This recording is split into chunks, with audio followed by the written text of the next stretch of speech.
अबुल बकर जैनुल अबिदीन अब्दुल कलाम का जन्म 15 अक्टूबर 1931 को तमिलनाडु के रामेश्वरम में एक मुसलमान परिवार में हुआ। उनके पिता जैनुल अबिदीन एक नाविक थे और उनकी माता अशियम्मा एक गृहिणी थीं। उनके परिवार की आर्थिक स्थिति ठीक नहीं थे, इसलिए उन्हें छोटी उम्र से ही काम करना पड़ा। अपने पिता की आर्थिक मदद के लिए बालक कलाम स्कूल के बाद समाचार पत्र वितरण का कार्य करते थे। अपने स्कूल के दिनों में कलाम पढ़ाई लिखाई में सामान्य थे, पर नई चीज सीखने के लिए हमेशा तत्पर और तैयार रहते थे। उनके अंदर सीखने की भूख थी और वो पढ़ाई पर घंटों ध्यान देते थे। उन्होंने अपनी स्कूल की पढ़ाई रामनाथपुरम स्वाट्स मैट्रिकुलेशन स्कूल से पूरी की और उसके बाद तिरुचिरापल्ली के सेंट जोसेफ्स कॉलेज में दाखिला लिया, जहां से उन्होंने सन 1954 में भौतिक विज्ञान में स्नातक किया। उसके बाद वर्ष 1955 में वो मद्रास चले गए, जहां से उन्होंने एयरोस्पेस इंजीनियरिंग की शिक्षा ग्रहण की। वर्ष 1960 में कलाम ने मद्रास इंस्टीट्यूट ऑफ टेक्नोलॉजी से इंजीनियरिंग की पढ़ाई पूरी की। राष्ट्रपति कलाम ने खुद अपने से धन्यवाद कार्ड लिखा। एक बार एक व्यक्ति ने डॉक्टर एपीजे अब्दुल कलाम का स्केच बनाकर उन्हें भेजा। उन्हें ये जानकर बहुत आश्चर्य हुआ कि डॉक्टर कलाम ने खुद अपने हाथों से उनके लिए एक संदेश और अपना हस्ताक्षर करके एक थैंक यू कार्ड भेजा है। 1969 में उन्हें इसरो भेज दिया गया, जहां उन्होंने परियोजना निदेशक प्रोजेक्ट डायरेक्टर के पद पर काम किया।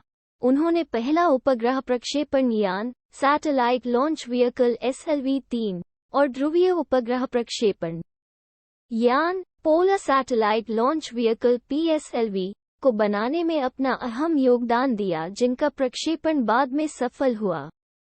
1980 में भारत सरकार ने एक आधुनिक missile program advance missile program Abdul Kalam ji direction से शुरू करने का सोचा, इसलिए उन्होंने दोबारा DRDO में भेजा। उसके बाद एकीकृत निर्देशित मिसाइल विकास कार्यक्रम integrated guided missile development programme IGMDP Kalam ji के मुख्य कार्यकारी के रूप में शुरू किया गया। अब्दुल कलाम जी के निर्देशों से ही अग्नि मिसाइल पृथ्वी जैसे मिसाइल का बनाना सफल हुआ। डॉक्टर कलाम जानते थे कि किसी व्यक्ति या राष्ट्र के समर्थ भविष्य के निर्माण में शिक्षा की क्या भूमिका हो सकती है। उन्होंने हमेशा देश को प्रगति के पथ पर आगे ले जाने की बात कही। उनके पास भविष्य का एक स्पष्ट खाका था, जिसे उन्होंने अपनी पुस्तक India 2020 a vision for the new millennium में प्रस्तुत किया। इंडिया 2020 पुस्तक में उन्होंने लिखा कि भारत को वर्ष 2020 तक एक विकसित देश और नॉलेज सुपरपावर बनाना होगा। उनका कहना था कि देश की तरक्की में मीडिया को गंभीर भूमिका निभाने की जरूरत है। नकारात्मक खबरें किसी को कुछ नहीं दे सकती, लेकिन सकारात्मक और विकास से जुड़ी खबरें उम्मीदें जगाती हैं। डॉक्टर कलाम एक प्रख्यात वैज्ञानिक, प्रशासक, शिक्षाविद और लेखक के तौर पर हमेशा याद किए जाएंगे और देश की वर्तमान एवं आने वाली कई पीढ़ियां उनके प्रेरक व्यक्तित्व एवं महान कार्यों से प्रेरणा लेती रहेंगी। पूर्व राष्ट्रपति और missile man APJ Abdul Kalam यूं ही अचानक सबको छोड़कर अनंत यात्रा पर विदा हो गए। दिल का दौरा पड़ने से 83 साल के डॉक्टर कलाम का सोमवार शाम निधन हो गया। इस खबर ने पूरे देश को गम में डुबो दिया, तो साथ ही आम लोगों के बेहद करीब इस शख्स से जुड़ी हर याद ताज़ा हो गई। एक ऐसा ही वाकया पिछले साल का है, जब फ्लाइट से इंदौर आने के दौरान 2 साल की एक बच्ची ने डॉक्टर कलाम का दिल जीत लिया।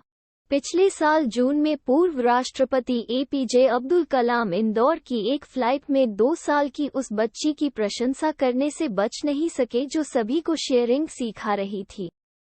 2 साल की इस बच्ची का नाम मानवी था और ये बेहद मासूमियत से फ्लाइट में मौजूद सभी यात्रियों को अपने चिप्स के पैकेट से चिप्स ऑफर कर रही थी। कई यात्रियों को चिप्स ऑफर करने के बाद वो डॉक्टर कलाम के पास भी पहुंच गई थी। 2 साल की इस मासूम के लिए वो कोई पूर्व राष्ट्रपति नहीं बल्कि सभी की तरह ही एक यात्री थे। बच्ची ने बड़े ही प्यार से उन्हें भी चिप्स ऑफर किए तो डॉक्टर कलाम बेहद भावुक हो गए। उन्होंने बच्ची को गले लगा लिया और उसके साथ फोटो भी खींचवाए। वे उस बच्ची की उदारता के कायल हो गए और उसकी तारीफ भी की। इतना ही नहीं, उसकी शेयरिंग की ये बात कलाम को इतनी पसंद आ गई कि उन्होंने मानवी के साथ फोटो भी खींचवाया और ट्वीट भी किया था। कलाम जानते थे कि किसी व्यक्ति या राष्ट्र के समर्थ भविष्य के निर्माण में शिक्षा की क्या भूमिका हो सकती है। उन्होंने हमेशा देश को प्रगति के पथ पर आगे ले जाने की बात कही।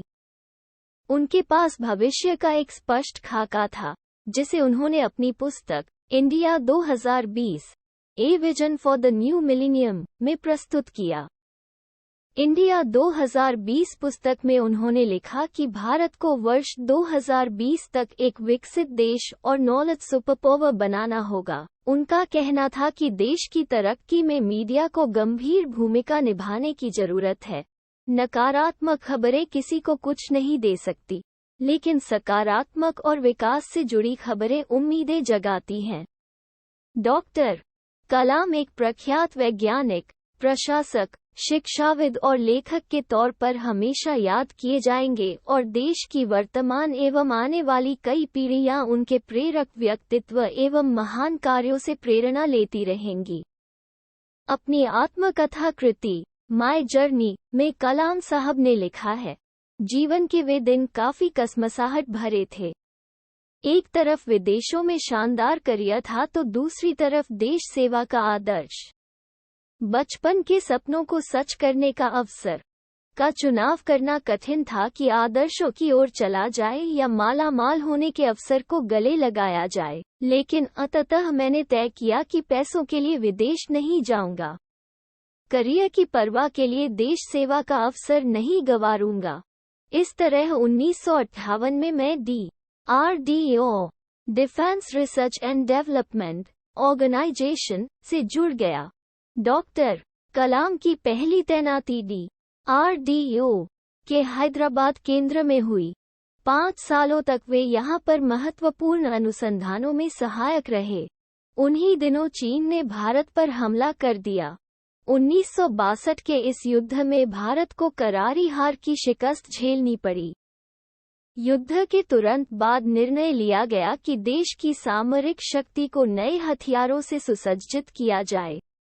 अनेक योजनाएं बनी, जिनके जनक कलाम थे, लेकिन 1963 में उनका हैदराबाद से त्रिवेंद्रम तबादला कर दिया गया।